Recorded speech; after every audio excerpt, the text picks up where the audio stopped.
अस्सलाम वालेकुम नाजरीन, दुनिया भर में देखने और सुनने वालों को जावेद मेहर का सलाम।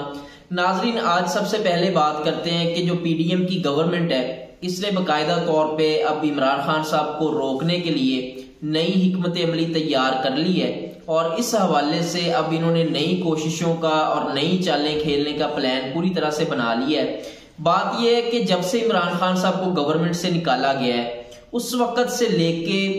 अब तक इनकी जितनी कोशिशें हैं, जितने इन्होंने उनके खिलाफ अभी तक केसेस बनाए हैं और जितनी इन्होंने ये कोशिश करनी थी कि इमरान खान साहब को किसी तरीके से रोके, वो अभी तक इनकी कारगर साबित नहीं हो पा रही। उसकी वजह यह है कि जो केसेस इन्होंने बनाए हुए हैं वो केसेस तो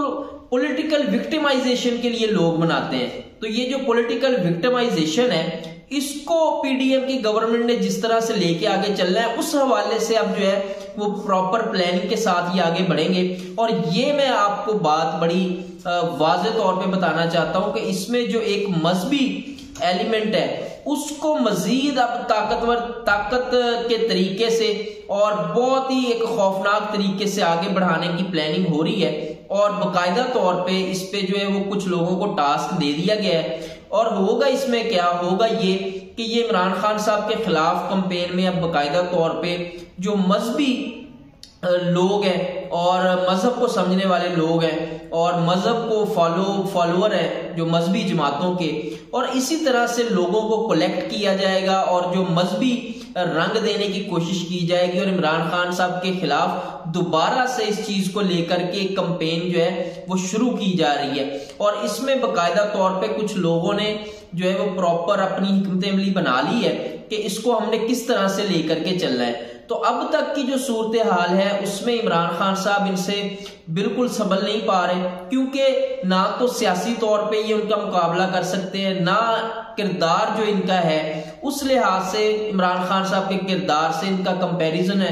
वो भी नहीं बनता। तो ये किस तरह से अब रह जाते हैं, तो इनके पास आ जाके रास्ता कौन सा रह जाता है? रास्ता इनके पास वो ही रह जाता है कि इमरान खान साहब को ऐसे तरीके से हिट किया जाए जिसमें कोई चांसेस हों। लेकिन बात यहां तक पहुंच चुकी है कि अब पाकिस्तानी कौम में जितना शऊर आ चुका है ये वही जो है वो पुरानी सियासत और घसे पिटे तरीके वही इस्तेमाल करना चाह रहे हैं और उनको ही करते चले जा रहे हैं। लेकिन पाकिस्तानी अवाम को जिस तरह से शऊर दिया है मीडिया ने और सोशल मीडिया ने स्पेशली इसमें बड़ा अहम किरदार अदा किया है, और इस हवाले से सोशल मीडिया की जो काविशें हैं वो काबिल इस्ताइश है। लेकिन पीडीएम गवर्नमेंट को अब ये भी गवारा नहीं है कि सोशल मीडिया पे भी लोग इनके खिलाफ बात करें। तो इस हवाले से भी ये अपनी हिकमत अमली बना रहे हैं कि सोशल मीडिया पे जो मौजूद लोग हैं वो जब अपनी बात को कहेंगे तो इसको हमने किस तरह से रोकना है और इस हवाले से हमने क्या लाहे अमल अपनाना है कि जिसकी वजह से इनको कम से कम सोशल मीडिया पे तनकीद का सामना करना पड़े। और दूसरी साइड पे पुराना मंजन नए तरीके से बेचने की तैयारी हो रही है और इस हवाले से मरियम नवाज को नए ओहदे मिल गए हैं और नए तरीके से वो अब जो पार्टी को दोबारा से रन करने की तैयारी है और उनको लॉन्च किया जाएगा। लेकिन ये वही पुराना मंजन है जिसने कश्मीर में अपनी कैंपेन को आगे लेके चली, कश्मीर में हार गई, ज़मीनी इंतखाबात पंजाब में हुए उसमें कैंपेन की, मतलब कि जहां जहां पे मरियम नवाज ने कैंपेन की वहां वहां पे मुस्लिम लीग नून का सफाया हो गया। तो ये कौन सा अक्लमंद इनको ये मशवरे दे रहा है कि आप मरियम नवाज को दोबारा से एक्टिव करें? तो आप जिस मर्जी को ले आए। बात यह है कि जब तक आप पाकिस्तानी कौम की ख्वाहिशात का ख्याल नहीं करेंगे, पाकिस्तानी कौम जो चाहती है उसको मद्देनजर नहीं रखेंगे, तब तक आपको कोई कामयाबी नहीं मिलने वाली। और ये तमाम तरीकाकार वही है। मरियम नवाज आएंगी तो होगा क्या कि दोबारा से एक ये वाला जो इनका पुराना वतीरा है कि जी नवाज शरीफ जो है वो बहुत ही कोई इनकलाबी लीडर है और शहबाज शरीफ जो है वो बिल्कुल फारिग है। ये दोबारा उसी पैटर्न पे चलेंगे और ये साबित करने की कोशिश करेंगे कि जी देखें, अगर नवाज शरीफ साहब होते तो पता नहीं कौन सा मुल्क में इनकलाब आ जाना था, मरियम नवाज होती तो हम तो एक पेज पे नहीं थे। शहबाज शरीफ साहब जो है वो फैसले करते रहे, लेकिन अब नवाज शरीफ साहब की बेटी आ गई है तो ये अब बाकायदा तौर पे तमाम मसाइल को हल करेंगी। तो अगर इनके पास तमाम मसाइल का हल होता तो ये क्यों ना अब तक, जब तक ये गवर्नमेंट चल रही है पिछले 8 माह से, तब तक तो बहुत से मसाइल हल हो चुके होते और ये भी पाकिस्तानी कौम को बताने की कोशिश की जाएगी कि देखें जी मरियम नवाज जो है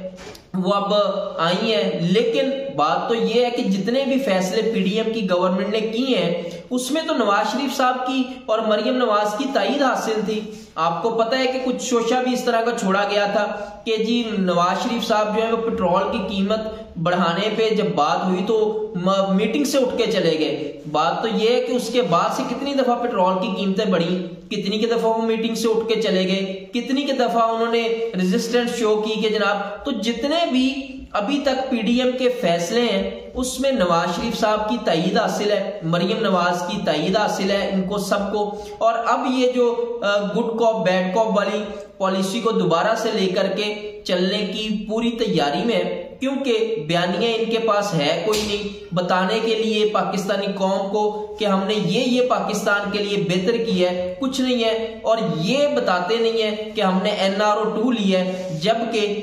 पाकिस्तानी कौम को पता है कि इन्होंने NRO 2 लिया है और तेजी से ये उस पे अब जो है वो आगे बढ़ रहे हैं। तो लास्ट में मैं बात करूंगा कि एक तो व्हाइट पेपर पाकिस्तान तहरीक इंसाफ ने जारी किया है और ये तमाम जितनी भी ऑपोजिशन जमातें होती हैं ये जारी करती हैं, लेकिन मामला यहां तक पहुंच चुका है कि बातें तो बहुत ज्यादा व्हाइट पेपर में की गई, लेकिन जो पाकिस्तानी कौम के मसाइल हैं, जो कि कॉमन मैन के जो एक आम गरीब पाकिस्तानी है उसके जो मसाइल है, और इस हवाले से जो व्हाइट पेपर में चीजें बयान की गई हैं वो सिर्फ मैं आपको बताता चलूं। इसमें जो 9 माह में मुईशत का बेड़ा गर्क हुआ है और जिस तरह से महंगाई बेरोजगारी का फलसफा इन्होंने सारी कौम को पढ़ा दिया है, जिसको कौम भूलने नहीं लगी, उसमें इनके जो कुछ चीजें मैं आपको बताना चाहूंगा। आटे की कीमत में 86% इजाफा हुआ है। इमरान खान साहब की गवर्नमेंट का जब दौर था उससे लेके अब तक जितना इजाफा हुआ है, और इमरान खान साहब का जैसे ही दौर इख्तिताम पजीर हुआ तो उसके बाद से पीडीएम की गवर्नमेंट जब से आई है और अब तक उसमें 86% आटे की कीमत में इजाफा हुआ है, दूध की कीमत में 28% इजाफा हुआ है, चावल की कीमत में 60% इजाफा हुआ है, गोश्त की कीमत में 16% इजाफा हुआ है, अंडे 115% महंगे हुए हैं, टमाटर 34% महंगे हुए हैं, प्याज 338% महंगा हुआ है, कुकिंग ऑयल 15% महंगा हुआ है, फ्रूट्स सब्जियां 50% महंगी हुई हैं, चाय की पत्ती 60% महंगी हुई है, चीनी तकरीबन 8% महंगी हुई है। तो बात तो यह है कि ये तमाम वो चीजें हैं जो कि एक आम पाकिस्तानी, गरीब पाकिस्तानी अपनी रोजमर्रा की जिंदगी में इस्तेमाल करता है। और यहां पे मैं ये जरूर बताना चाहूंगा कि जब से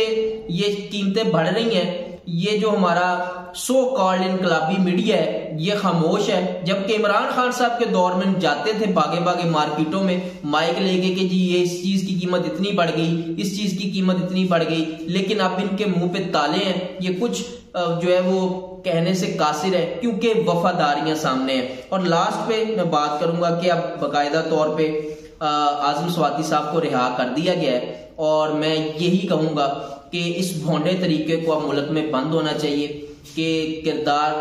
जो है वो किसी का क्या है क्या नहीं है, और जो तनकीद है इदारों के ऊपर, इदारों को बर्दाश्त करनी चाहिए और अपने अमाल को दुरुस्त करना चाहिए। क्योंकि पाकिस्तानी कौम की ताईद अपने जो इनके फैसले हैं उनमें अगर होगी तो फिर अदारे मजबूत होंगे और अदारे जो हैं वो तरक्की कर सकते हैं और कामयाबियां हासिल कर सकते हैं। तो आज तक के लिए इतना ही, मिलते हैं इंशाल्लाह अपने अगले ब्लॉग में कुछ नई खबरों के साथ, नए तज्जियों के साथ। अपना और अपने इस चैनल का ख्याल रखिएगा। पाकिस्तान जिंदाबाद।